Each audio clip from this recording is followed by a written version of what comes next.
bees.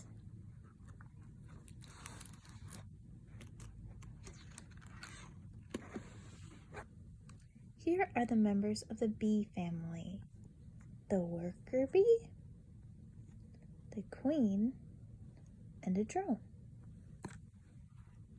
What is the bee doing behind the flower?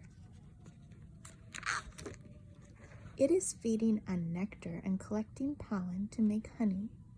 Some bees create a kind of glue called propolis from plants, gums, and resins. They use it to seal cracks in the walls of their beehive.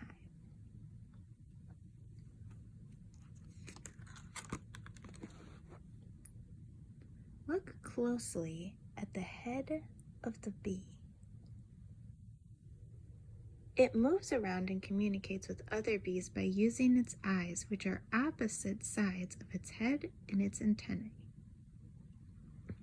The antennae allow them to recognize the scent of other bees. When the bee has found a field of flowers, it figures out where it is by comparing the distance between the sun and its beehive. By flying in circles, it signals to other bees the direction and distance to the flowers it has found.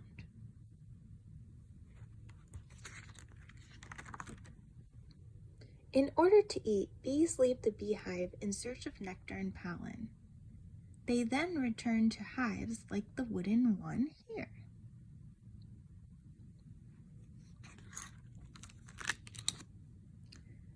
The youngest bees do the house cleaning, stock up the food, feed the larvae, and keep an eye out on the front door. There's the front door. By flapping their wings, the bees keep the air in their beehive cool.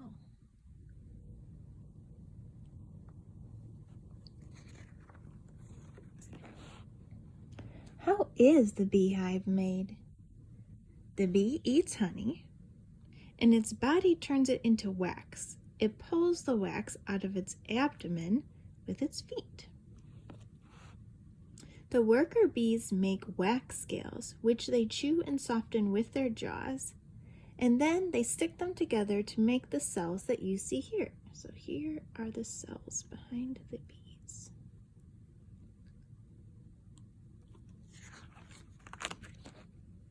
When the queen goes on a mating flight, hundreds of drones pursue her. She chooses about 10 drones to mate with.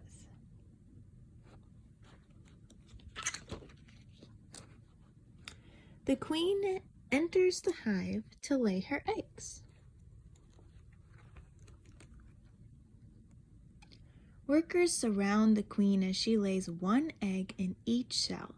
She can lay over 1,000 eggs in a day. There's the eggs. And there's all her worker bees. After 8 days, the worker bees close the cells with a wax cover. Here's what the larvae looks like on the first day, the 3rd day, the 9th day, 10th day, 19th day, and the 21st day. When the young bee emerges from the cells, a worker bee gives it nectar to drink.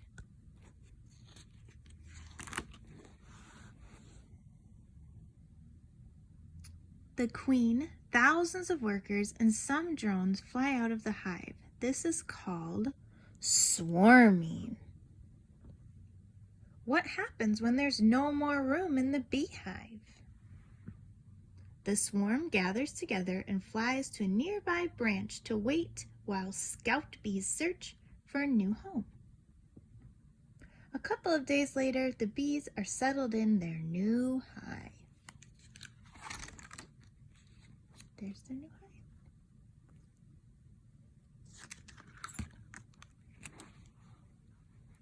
Beehives can take different forms. Here are some of the tools a beekeeper uses. There's the beekeeper. He uses bellows, smoker, and a bee brush. At the end of summer, the beekeeper takes a frame full of honey from the beehive. Then, with his knife, he scrapes the honey off the comb. Each honey tastes slightly different depending on which flowers the nectar came from.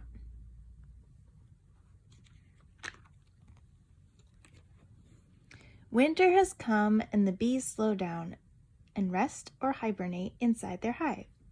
The bees cluster and keep close to their queen. They feed themselves with honey that they stored during the summer. Now these next pages in the book talk about the hive of wild bees in wax. Then they also show a nest of paper wasps from South America, so those are different than bees but similar.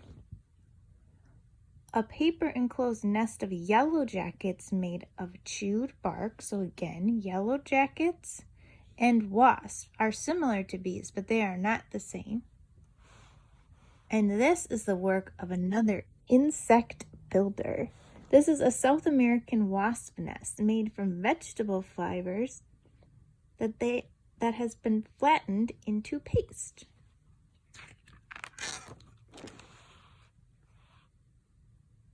And here's one of the most unbelievable insect-made buildings in the termite mound. Termite mounds are also similar to beehives. This one is built out of soil and saliva, where bees' hives are made out of the nectar that they turn into wax. So termites also have a queen like bees, but termites have a king and a soldier and worker termites just like bees as well. This big house can shelter up to 5,000 termites. And here's what it looks like on the inside. On the inside, there are storage rooms for food, and they're connected by thousands of tunnels. That looks similar to the cells we saw for bees. That's the end of the book. Bees.